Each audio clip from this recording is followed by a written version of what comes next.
made in Melbourne for the world. Joy 94.9. Broadcasting throughout Melbourne on Joy 94.9 and streaming live around the world at joy.org.au. You are with Team Beck and Joy at 1. So Inappropriate Love, the name, is a musical comedy about a disgruntled songwriter who's grappling with his own existence, relationships, the coffee shop girl, his father's bizarre concept on the beginning of time, and his continuing search for love. Here on Word for Word to tell us about this show is comedy writer and musician Robert Taylor. Welcome. Hello, thank you for having me. Robert, your search for love, how's it going? Well, not very good. Right, because you walked in here by yourself. I did. I was just checking. Why are a family and love and these things always so comedically worthwhile? Well, I think everyone can relate to it. That's the biggest thing for me. And but as they a writer, can't relate to it and play the piano at the same time. Well, no, probably not. But everything I write and sing about, has I guess a love and a search for love and a fixed relationship type, angle to it. So it's all good fun, and but it's at the same time it's pretty serious as well. So it's all good. Yes, I walked in here very lonely and. after many wives and many wives. Oh, many. Well, where's the coffee shop girl? Well, the coffee shop girl is a girl that I just can't talk to her. She's too beautiful. I can't. Blah, blah. She's just I go to water. Do you spill the coffee? I spill the coffee all the time. True story, actually. Does she know this? No, she doesn't. No idea. I haven't seen her since. I've seen many coffee girls, still in coffee shop girls like her, but since then I haven't managed to track her down. I've come close, but unfortunately the neighbours spotted me, so I had to get out of there pretty quick. How does one go about writing this stuff and putting it into a narrative that not only makes sense, but actually remains entertaining throughout and funny throughout? Well, one of the biggest processes for me was putting a really nice, comfortable chair in front of the mirror and digging deep, okay. which was good fun. Cathartic? It was indeed. And last year I was in a fantastic show, Guns, Nuns, and La La La, which was a fringe show. Great. So two friends of mine, Ivy Fox and Nina Nichols, and after the show, I was putting little, antidotes and little piano bits in between when they were doing costume changes. And I came up with a character called Frankie Hollywood. And basically, at the end of the show, a producer came to me and said, "Look, you should do your own show." And that's kind of where it stemmed from. And a lot of Frankie Hollywood and a lot of, these characters were actually kind of me. And a lot of the unrequited love stuff and how awkward I am, because I am basically. I'm surprised I haven't fallen off the chair yet, but and particularly someone offered me a coffee before and I just didn't want to risk it. So, it's like that, and it's in the coffee shop. I'm in love with this girl wherever she is. Whomever she is. We won't ask which coffee shop. No, well, it could be a variety, really. Where did you grow up, Robert? I grew up in Melbourne. Yeah. Well, that's funny. Your father, what's the influence that he's had on your life? Oh, well... Is he as laconic as you? No, look, he's a interesting guy. Basically, I remember him sitting us down and saying, look, beginning of time, and he basically went through the theory of, the quantum physics theory. You were 2, 3? Yeah, probably about 2.5, I think. Right. And he basically said, look, beginning of time, there was absolutely nothing there. And if you leave nothing for long enough, something will happen.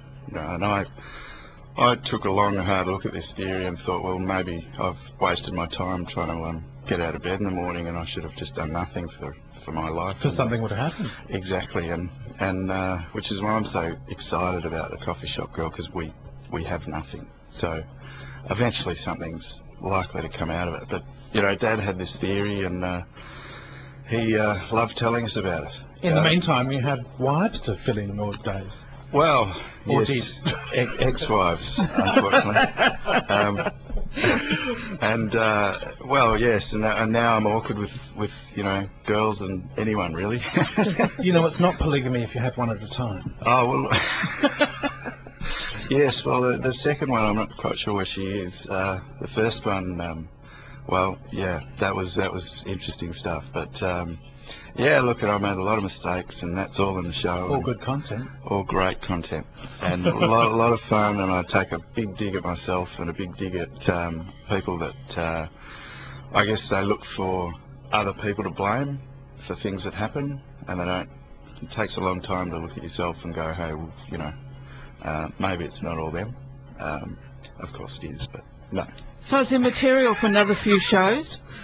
Oh, look, absolutely. In fact, it was an amazing process because my original script was something like 40 pages long. It had a huge barrage of dialogue in between the songs, and I do 14 songs.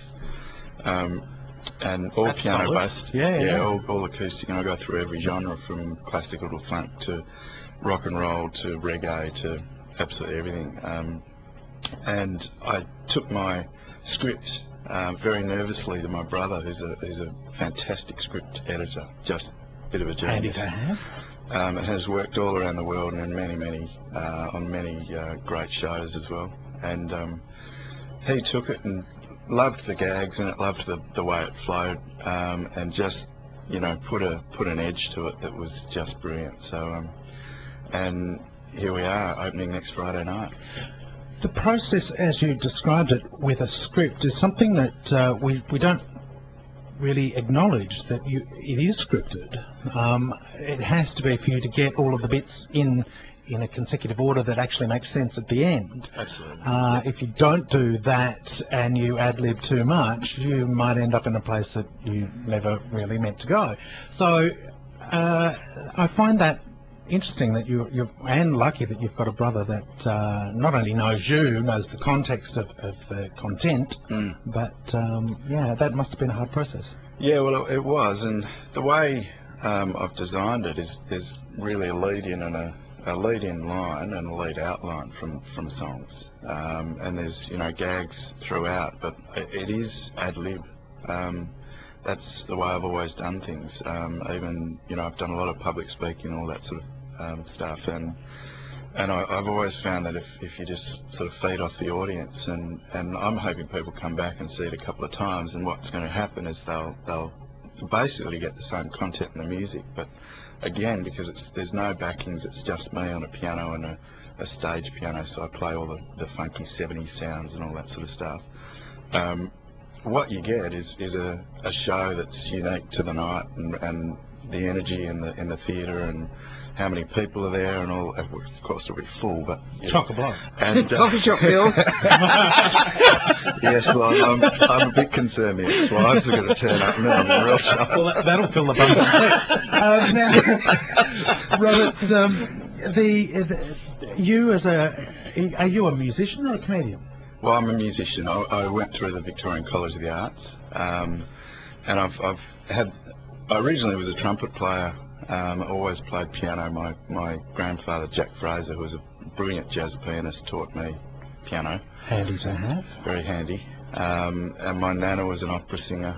My mum was very, very good at piano, and I eventually played also French horn, and so I managed to play in orchestras. I played at the Opera House both with piano and French horn and orchestra. Whoa! Yeah, so it was. That's very odd. Yeah, well, it is quite odd, and basically developed music in every avenue I possibly could, and I nearly was successful about 10 years ago, where I had a stint with a record company called Sapphire Music. They were affiliated with WA Records.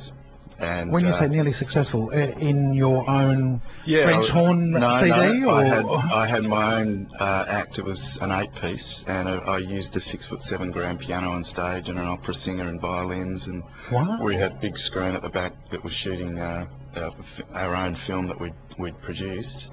It was under the guise of Robbie Taylor, and the third show we were having some guys coming down from WA Records Sydney, and I got a call on on the Tullamarine Freeway, and all my friends have heard this story 100,000 times. Look, we're not coming. You're not right for the rotation this year. Thanks, loved your stuff, but not quite right. Wow. And so I actually had to play that night. I was, obviously gutted. And this is where the Frankie Hollywood, the Hollywood bastards type attitude has come from in the show. So art run by accountants. Absolutely.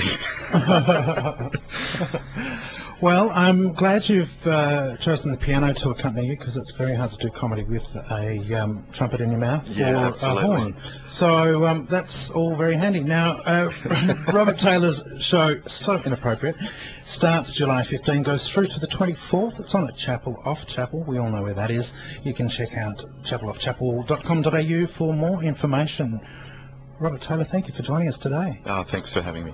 You're with Dean Beck and Joy Etwell across Australia on the Community Radio Network. Word for Word with Dean Beck and Sue Wilkinson. Broadcast live on Joy 94.9.